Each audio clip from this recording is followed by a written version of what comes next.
Merci d'être avec nous sur Al24 News au sommaire de l'actualité de ce 24 heures Afrique. Deuxième jour du procès intenté par l'Afrique du Sud contre l'entité sioniste accusée de génocide dans la bande de Gaza au lendemain de plaidoiries historiques des avocats sud-africains.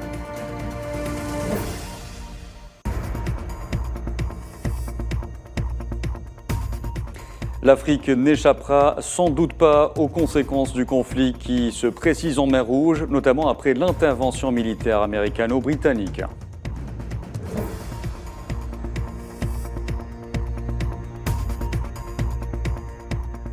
Et à J-1 de 100 coups d'envoi, le continent africain se prépare à vivre au rythme de la 34e Coupe d'Afrique des Nations en Côte d'Ivoire.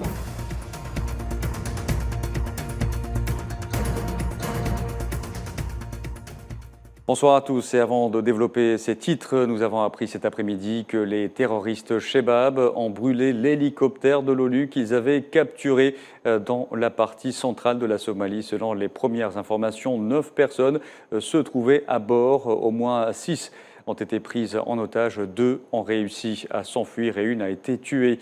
Des recherches sont en cours pour retrouver les otages, dont certains sont des étrangers. L'événement de ce vendredi, je vous en parlais en titre, c'est le deuxième jour du procès intenté par l'Afrique du Sud contre l'entité sioniste accusée de génocide dans la bande de Gaza. Une deuxième journée marquée par la fuite en avant de l'occupant sioniste au lendemain de plaidoiries historiques des avocats sud-africains. Safouane Bessabri.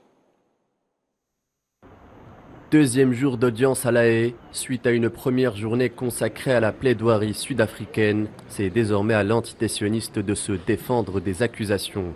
Sidération à Tel Aviv, les autorités sionistes se retrouvent pour la première fois de leur histoire sur le banc des accusés. Pour Pretoria, c'est le combat d'une nation après avoir subi et vaincu les méfaits du colonialisme et de l'apartheid. L'Afrique du Sud sait à quoi renvoient ces notions, dont est aujourd'hui accusée l'entité sioniste. Certains disent que la mesure que nous avons prise est risquée. Nous sommes un petit pays avons une petite économie. Ils peuvent nous attaquer, mais nous restons attachés à nos principes. De son côté, l'entité sioniste invoque le droit de se défendre, un argument qui aujourd'hui ne passe plus auprès de l'opinion publique, alors que l'on dénombre plus de 23 000 victimes civiles, dont 70% de femmes et enfants.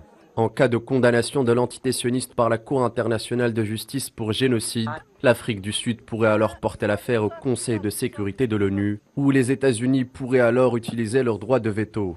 Restera alors l'Assemblée générale onusienne, où Pretoria pourrait faire valoir l'ordre de la Cour internationale de justice. Dans ce cas-là, l'Assemblée générale serait en mesure de suspendre l'entité sioniste des activités au sein de l'Assemblée.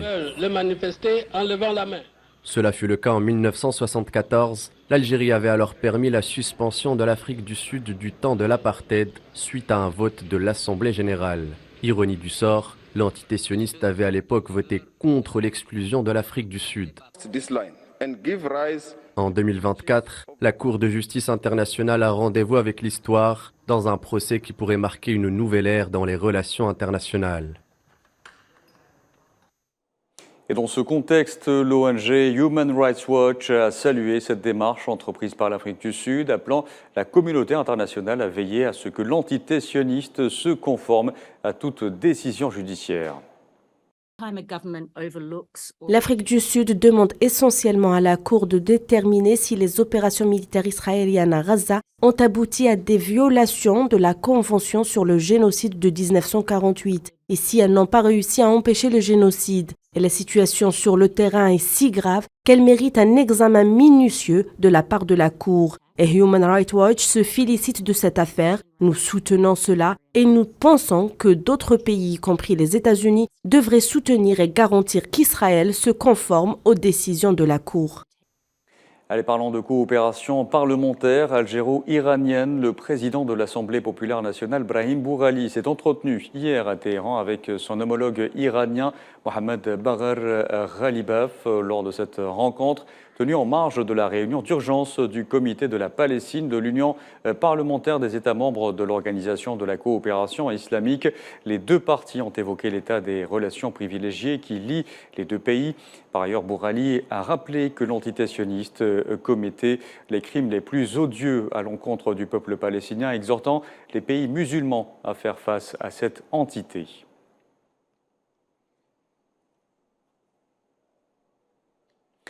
En Libye, à présent, des manifestants ont menacé de fermer 2 installations pétrolières et gazières près de la capitale Tripoli. Et un groupe qui fait campagne contre la corruption a lancé un ultimatum de 72 heures qui prend fin ce vendredi. Il faut savoir que tout arrêt perturberait l'approvisionnement en gaz via le gazoduc Green Stream entre la Libye et l'Italie.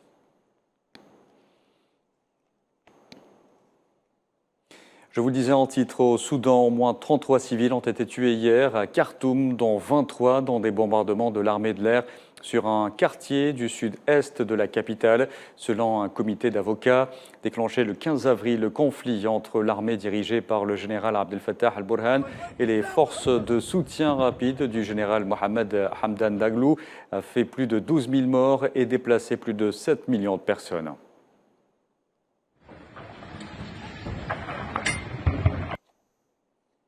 L'ONU continuera à soutenir la paix et la sécurité en Afrique de l'Ouest, s'adressant aux ambassadeurs du Conseil de sécurité.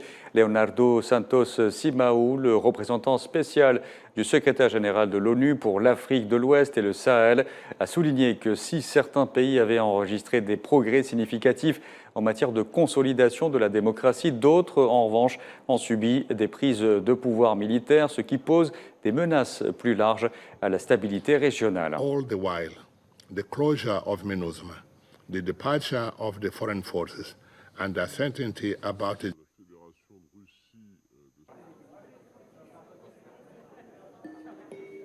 Au cours de ces derniers mois, la situation en Afrique de l'Ouest et au Sahel a été marquée par des évolutions contrastées. D'une part, des progrès significatifs ont été enregistrés en matière de consolidation de la démocratie, répondant ainsi au désir du changement porté par une jeune génération de plus en plus exigeante. Et de son côté, le représentant permanent adjoint de la Chine auprès des Nations Unies, Dai Bing, a demandé des efforts de la part de la communauté internationale pour aider l'Afrique de l'Ouest et le Sahel à instaurer la paix et la stabilité, à lutter contre le terrorisme et à développer l'économie. L'envoyé chinois a souligné que la situation politique dans certains pays restait volatile avec des tensions sociales croissantes.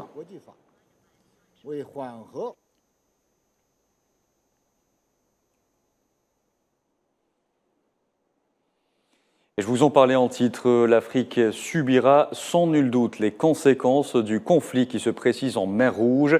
Après l'intervention militaire américano-britannique, les Houthis n'entendent pas mettre fin à leurs actions visant les navires en direction de l'entité sioniste. Le point avec Kherdim Patash. Nous sommes en mer Rouge, près du passage de Bab el-Mandeb, là où l'économie mondiale et régionale est à l'épreuve des attaques de la coalition menée par les États-Unis et la Grande-Bretagne contre le Yémen. Le secteur du transport maritime, et en particulier celui de la marine marchande, ne sait plus où donner de la tête, tant l'escalade occidentale menace de plonger les armateurs du monde entier dans une spirale infernale. Nous ne pouvons pas dire que les développements de la nuit dernière étaient inattendus. Ils étaient en préparation. La seule chose qui n'a pas été le cas, c'est le moment choisi. Il convient de rappeler que les volumes du commerce mondial, à cause des attaques dans la mer Rouge, ont chuté de 1, voire de 1,3% en décembre. Cette spirale infernale pourrait tout d'abord impacter les chaînes d'approvisionnement mondiales du fait de l'allongement conséquent de la durée des expéditions et de la hausse des coûts du fret maritime. Les tarifs sur la route Shanghai-Europe ont augmenté de 8,1% à plus de 3 100 $ par équivalent 20 pieds ce vendredi par rapport à la semaine précédente, tandis que les tarifs des conteneurs vers la côte ouest des États-Unis ont grimpé de 43,2% à près de 4 000 $ par équivalent 40 pieds. Derrière, l'inflation pourrait de nouveau battre des records. Je pense que les compagnies maritimes ne se précipiteront pas vers la mer Rouge. En fait, la nouvelle vient d'être révélée selon laquelle 4 pétroliers ont décidé d'éviter la zone à cause des frappes des États-Unis et du Royaume-Uni la nuit dernière. L'autre conséquence qui pourrait mener à l'emballement des graphiques dans les salles de marché et les places boursières mondiales, c'est l'impact sur les prix du brut. Les prix du pétrole bondissaient vendredi. Le Brent a dépassé les 80 $ en milieu de journée, conséquence directe des attaques menées par le camp occidental. La question est de savoir si le conflit se prolonge comme on l'attend, si l'approvisionnement pétrole sera affecté ou non. C'est une question très importante car la raison pour laquelle le marché ne s'est pas redressé de manière significative auparavant est qu'il y a un coussin d'approvisionnement sain qui pourrait combler tout le déficit en cas de perturbation. Nous placerions ce coussin d'approvisionnement autour des 5 millions de barils par jour, mais il n'est disponible qu'au Moyen-Orient, en Arabie Saoudite et aux Émirats. Si les regards des cadors du transport maritime se tournent vers Bab el-Mandeb, les marchés mondiaux redoutent un scénario semblable à celui de la crise sanitaire mondiale qui pourrait être le prélude d'une nouvelle crise économique de grande ampleur. Et l'Afrique tout entière va vibrer à partir de demain au rythme du football avec le coup d'envoi de la Coupe d'Afrique des Nations en Côte d'Ivoire. Les matchs seront retransmis dans plus de 180 pays, un vrai challenge pour la Côte d'Ivoire qui ambitionne de faire de cette 34e CAN une réussite aussi bien sur le plan sportif que logistique.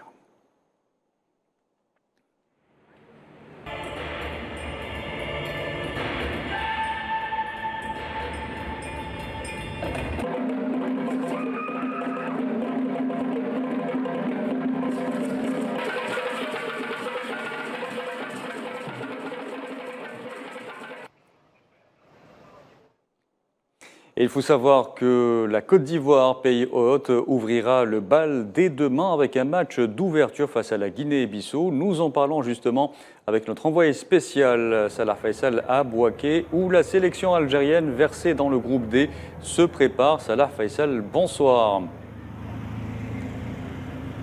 Bonsoir Abdelkader. Alors Faisal, comment les Verts se préparent-ils justement à cette CAN ? Alors en ce moment-là même, les Verts vont effectuer leur 3e entraînement ici à Bouaké. L'entraînement est fermé aux médias. Les Verts, cette matinée, ont fait une petite balade. Il y a eu la prière de l'Jumu'ah à l'hôtel. Ils ont ramené un imam pour la prière.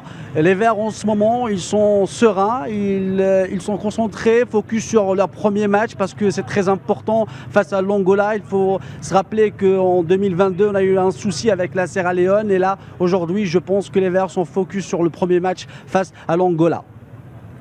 Faisal, quel est l'engouement des Ivoiriens à propos du match d'ouverture qui opposera justement la Côte d'Ivoire à la Guinée-Bissau dès demain ?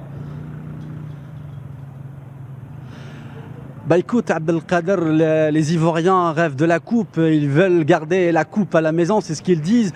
Aujourd'hui, je peux vous dire que presque Bouaké, elle est tous orange, à la couleur du maillot de la Côte d'Ivoire. Aujourd'hui, il y a eu les 2 conférences de presse d'avant-match de la sélection ivoirienne et aussi de la sélection de la Guinée-Bissau. Je pense que aujourd'hui, la Côte d'Ivoire est en train d'avancer petit à petit vers la réussite parce que vous parlez évidemment de la retransmission des matchs et c'est ce nombre qui est important et aussi qui couvre des régions soit en Europe, soit en Asie et soit en Afrique. Et il faut signaler cette importance parce qu'à ce moment même, aujourd'hui, le coup d'envoi de la Coupe d'Asie a été lancé en Asie et il y a des chaînes asiatiques qui ont acheté les droits pour diffuser la compétition africaine. C'est ce qu'il faut signaler. Aujourd'hui, quand on parle de la Côte d'Ivoire est certainement favorite. Il y a eu le dernier match amical à San Pedro. Là, on a vu la Côte d'Ivoire battre la Sierra Leone 5-1. Une attaque sans alerte qui n'était pas alignée à ce moment-là et qui va reprendre petit à petit et peut-être qu'il va jouer les matchs à venir. Mais en ce moment, on dit en Côte d'Ivoire que la Côte d'Ivoire est la favorite. Il est important qu'elle garde la coupe, la première coupe qu'elle peut garder aussi à la maison, parce que la Côte d'Ivoire, c'est vrai qu'elle a gagné la CAN, mais elle n'a jamais gagné la CAN à la maison. Très bien, nous suivrons avec grand intérêt cette Coupe d'Afrique des Nations avec vous, le Faisal Salah, notre envoyé spécial à Bouaké, qui était en direct avec nous. Voilà, ce journal touche à sa fin. Merci à vous de l'avoir suivi. Vous pouvez revoir ce programme sur le site d'Al24 News à travers nos différentes plateformes en scannant le QR code qui s'affiche en bas de votre écran. Excellente soirée.